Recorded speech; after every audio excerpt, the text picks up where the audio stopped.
Alright, so got my power coming in to a 3-way, and then I've just got a little light with a switch I've got for a light out in here for night when I'm working. I've got a little fan plugged in, and I got this at Home Depot for 20 bucks, and it's for night timers, and that's what my pump is hooked to, so I can only turn on and off 7 times a day, 7 days a week, but I'm not sure how much water I'm going to be putting in the system, so I'm cycling it.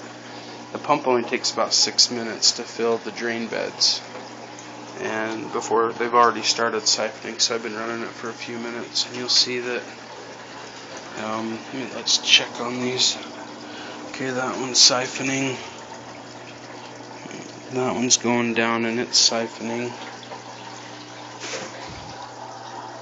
This one's still filling up a little bit, but you can see how much air is getting pulled down through that standpipe over there.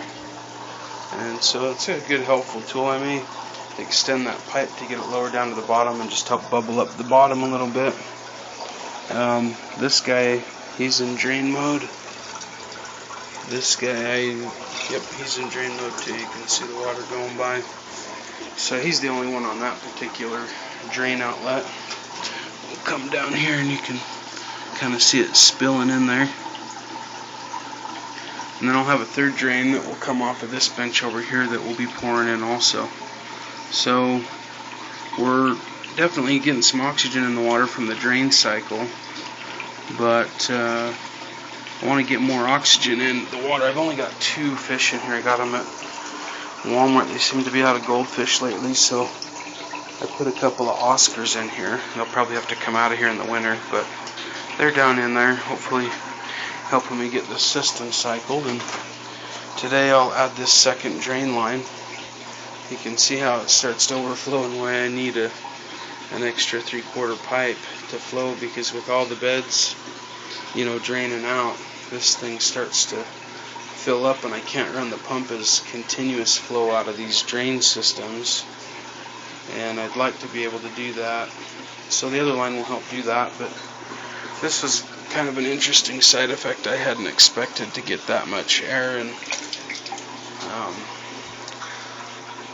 into the water just coming out of that drain pipe, because it really flows pretty hard.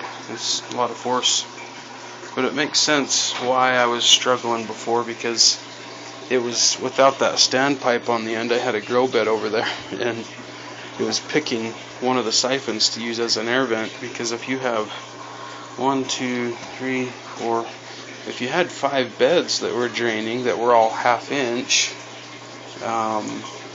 you got 2.5 inches of water trying to go down a 2-inch pipe. It's kind of getting vacuum lock.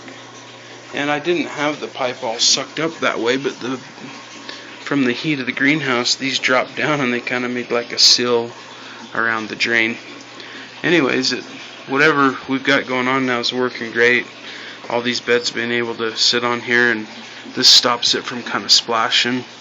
If I would have changed it, I would have extended these boards and just brought them out to here. That would have helped this problem of it sagging down, but the pipe's not holding too much weight there, and I don't think it's hurting it. Doesn't seem to be. Some of the drums I pulled out that were sagging, there's no damage. Maybe it's a 5-year or a 2-year thing that would, maybe cause them to poke in or something.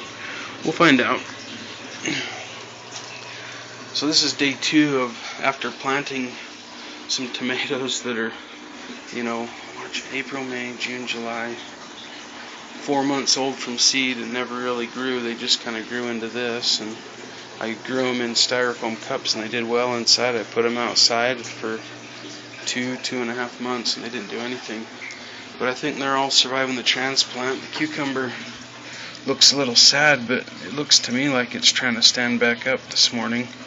It had laid all the way down last night, and I don't know, those don't look like they're not any worse than where they were, I can tell you that.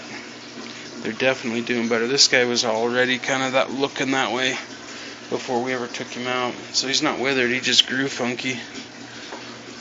But we'll see what happens. I'm kind of excited because I think, I would have thought they would have started crunching out their leaves by now, and they're soft and green, and even though I've only got 2 little fish that have been in there for a day or 2, Things seem to be going pretty good. We'll find out tomorrow, and probably by the end of the week, if these plants are going to live. So it's probably about time to kill the pump, because the drain system back to the sump isn't quite keeping up yet, and I'll get that repaired today and just turn it off.